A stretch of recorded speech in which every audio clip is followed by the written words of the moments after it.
Assalamualaikum warahmatullahi wabarakatuh. Halo, apa kabar? Semoga sehat semuanya. Sampai jumpa lagi dengan saya, Toton Mitono, Bidai Suara Pusdiklat Kesehatan Sosial Kementerian Sosial. Kali ini saya akan menyampaikan ulasan singkat tentang aplikasi 6NG modul SLRT. Materi ini adalah salah satu mata pelatihan dalam manajemen Puskesmas SLRT. Bapak Ibu yang saya hormati, di sini akan diulas 3 materi pokok. Yang pertama adalah pengetahuan tentang aplikasi 6NG modul SLRT. Kemudian yang kedua, terkait bisnis proses beserta mekanisme keluhan SLRT. Dan yang ketiga adalah penggunaan aplikasi. Dari ulasan singkat ini nanti, Bapak Ibu diharapkan mampu menguraikan latar belakang, tujuan dan juga jenis-jenis aplikasi 6NG modul SLRT. Kemudian, Bapak Ibu juga mampu menjelaskan bisnis proses dan mekanisme bagaimana menyampaikan keluhan SLRT di dalam aplikasi. Dan yang terakhir adalah yang paling penting, Bapak Ibu mampu mempraktekkan bagaimana menggunakan aplikasi ini, baik yang berbasis website maupun yang Android. Terkait yang dashboardnya itu nanti dijelaskan hanya singkat saja. Kita ke pokok bahasan 1, pengetahuan tentang aplikasi 6NG modul SLRT.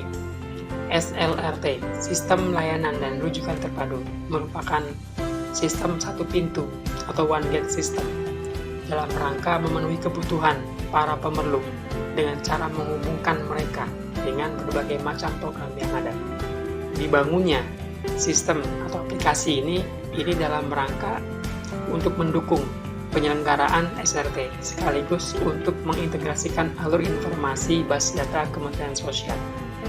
Secara keseluruhan, tujuan adanya pengembangan aplikasi ini adalah pertama, mendukung pencatatan kepesertaan, memudahkan penjangkauan para pemerlu, mempermudah penanganan program, memudahkan pencarian dan tracking keluhan, dan terakhir adalah sebagai alat pendukung pengambil kebijakan program di daerah. Aplikasi yang dikembangkan itu ada 3 jenis. Yang pertama adalah yang berbasis Android.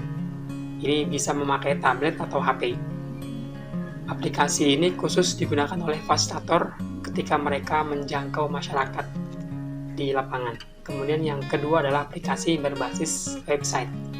Nah, jadi ini digunakan dipakai dengan menggunakan laptop atau personal komputer.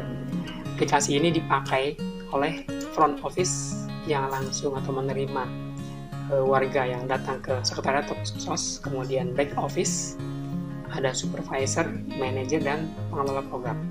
Sementara aplikasi dashboard SLRT ini ada di tingkat nasional, kemudian tingkat provinsi, dan tingkat kabupaten kota. Nah, ini untuk bermanfaat untuk para pengelola program.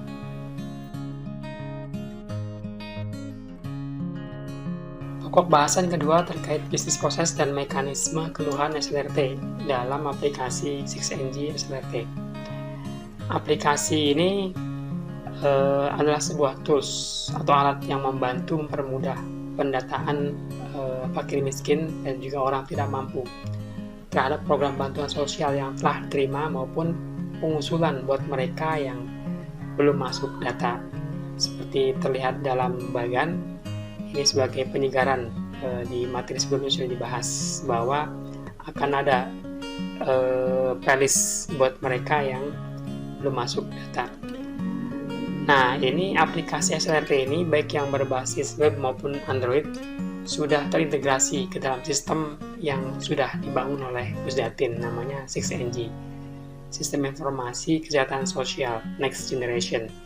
Dengan terintegrasinya sistem ini, nantinya pencatatan data, kemudian rujukan dan penanganan keluhan warga akan tercatat secara langsung ke dalam database Pusdatin Kementerian Sosial.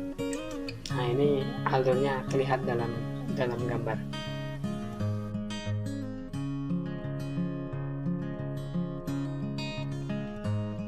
Untuk penyampaian keluhan SLRT, ini ada 3 jalur penyampaian keluhan.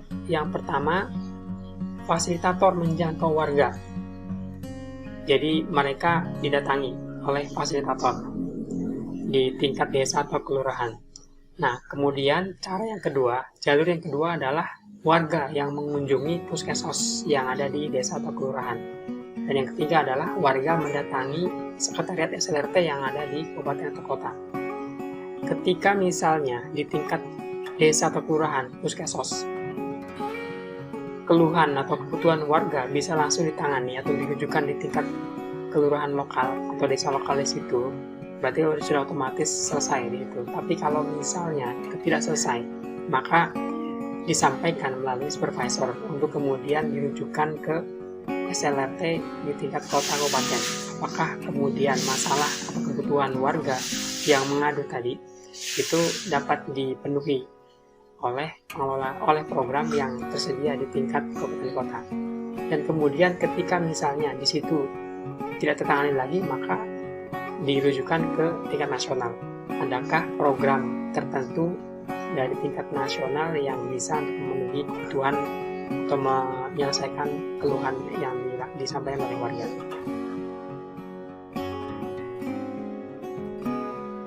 Saya akan menjelaskan 3 jalur mekanisme penyampaian keluhan tadi. Yang pertama, jalur fasilitator. Ini warga bisa mendatangi fasilitator atau bersebaliknya. Yang pertama adalah dicek terkait kependudukan, data kependudukan. Ketika mereka misalnya ada yang tidak lengkap, entah KTP, KK, atau kartu peserta program bantuan tertentu, nah maka mereka diarahkan ke puskesmas atau sekretariat SLRT. Nah, di sana akan dibuatkan surat rekomendasi untuk diurus ke lembaga terkait kependudukan. Nah, kemudian juga oleh fasilitator mereka akan dicek apakah masuk data DTKS atau tidak. Jika mereka sudah termasuk dalam data DTKS, maka keluhan warga mengenai program bantuan sosial dapat ditangani sesuai dengan mekanisme yang ada di puskesmas atau SLRT, dari mulai direview oleh supervisor, manajer, sampai ke pengelola program. Namun ketika misalnya warga tidak termasuk dalam DTKS, maka oleh fasilitator itu dikumpulkan terkait data dasar profil mereka agar bisa masuk dalam playlist awal ke data DTKS. Nah, ini mekanismenya melalui verifikasi dan verifali 6NG. Ini ada form verifalinya tahun 2019 yang terakhir. Nah, ini dilakukan oleh fasilitator, kemudian hasil prelis DTKS yang akan disampaikan, yang akan diusulkan juga diinput di aplikasi. Berikutnya adalah jalur front office. Nah, warga mendatangi puskesmas atau sekretariat SLRT di kabupaten kota. Nah, ini prosesnya hampir sama terkait dicek kelengkapan kependudukannya, kartu KTP atau KK, kemudian juga dicek DTKS-nya. Materi yang terakhir yang cukup inti adalah terkait penggunaan aplikasi 6NG modul SLRT. Nah, ini seperti sudah dijelaskan bahwa ada 3 jenis aplikasi, Android, kemudian website, dan dashboard. Nah, ini masing-masing secara teknis bagaimana mulai login sampai kemudian fungsi-fungsi dari menu dan bagaimana langkah-langkah inputnya, ini ada di YouTube.